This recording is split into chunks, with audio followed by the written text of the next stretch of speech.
Trong Đấu La Đại Lục, sau khi cuộc chiến Thành Gia Lăng Quang kết thúc, chứng kiến sự xuất hiện đầy mạnh mẽ của 6 vị cung phụng của Vũ Hồn Điện, đã có một câu hỏi được đặt ra, liệu rằng giữa 7 vị cung phụng Vũ Hồn Điện cùng 8 vị cung phụng Hải Thần Đảo và 7 vị trưởng lão của Hạo Thiên Tông, ai sẽ mạnh hơn?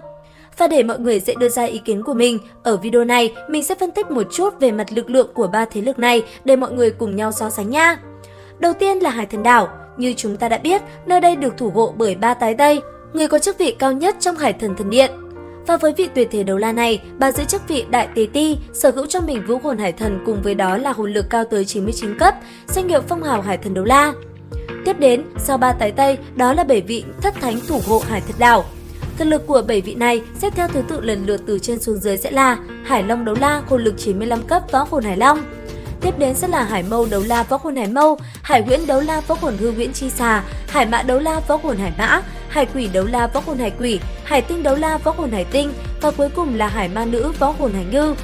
Có thể nói, với 6 vị thất thánh thủ hộ còn lại này, thực lực của họ tuy không cao bằng với Hải Long Đấu La, thế nhưng cấp độ ít nhất cũng khoảng chừng 92 đến 95 cấp. Và bên cạnh đó, nếu để nói về hồn hoàn cũng như sức mạnh của 7 vị cung phụng của Hải Thần Đảo cùng ba tái Tây, chắc mình cũng không phải nói lại quá nhiều nữa đúng không các bạn? Tuy vậy, chỉ có duy nhất một chút đáng tiếc, đó là ngoài ba tái Tây cùng Hải Long và Hải Huyễn Đấu La, những người còn lại đều không có lĩnh vực cho mình. Thế nhưng bù lại, những vị thủ hộ này lại phối hợp với nhau vô cùng ăn ý, nếu như có ai muốn tới nơi này phá đảo, ắt hẳn sẽ phải trả một cái giá rất đắt. Tiếp đến, sau Hải Thần Đảo, ở tại Vũ Hồn Điện có một nơi gọi là Đấu La Điện, nơi đây cũng có 7 vị cung phụng tọa trấn. Và cũng giống như Hải Thần Đảo, trách nhiệm của bọn họ cũng là bảo vệ nơi này và chờ đợi người kế vị Thiên Sứ Thần xuất hiện. Trong đó, đứng đầu trưởng lão điện và là người có quyền lực tối cao nhất chính là Đại Cung phụng Thiên Đạo Lưu, hồn lực 99 cấp, phong hào Thiên Sứ Đấu La. Tiếp đến, sau Thiên Đạo Lưu, nhị cung phụng của trưởng lão điện chính là Kim Ngạc Đấu La, hồn lực 98 cấp. Võ hồn Hoàng Kim Ngọc Vương, một trong những thú vũ hồn hệ phòng ngự mạnh nhất đại lục, cùng với đó, hồn hoàn thứ 9 của ông cũng là 10 vạn năm. Và tiếp theo, sau Kim Ngạc Đấu La chính là Thanh Loan Đấu La với chức vị tam cung phụng. Với người này, ông sở hữu trong mình vũ hồn Thanh Loan cùng hồn lực cao tới 97 cấp. Tiếp đến, sau tam cung phụng sẽ là tứ cung phụng Hùng Sư Đấu La. Với vị này, ông sở hữu cho mình võ hồn Hùng Sư Hỏa Vương, cùng với đó hồn lực cũng cao tới 97 cấp. Tiếp đến, sau Hùng Sư Đấu La sẽ là Quang Linh Đấu La. Vị phong hào Đấu La này sở hữu chức vị ngũ cung phụng, hồn lực ước chừng khoảng 96 đến 97 cấp. Võ hồn của người này là một cây cung, một dạng khí võ hồn khá đặc biệt. Bởi vậy, khả năng chiến đấu tầm xa cũng là rất kinh khủng. Và tiếp theo, sau ngũ cung phụng sẽ là lục cung phụng cùng thất cung phụng.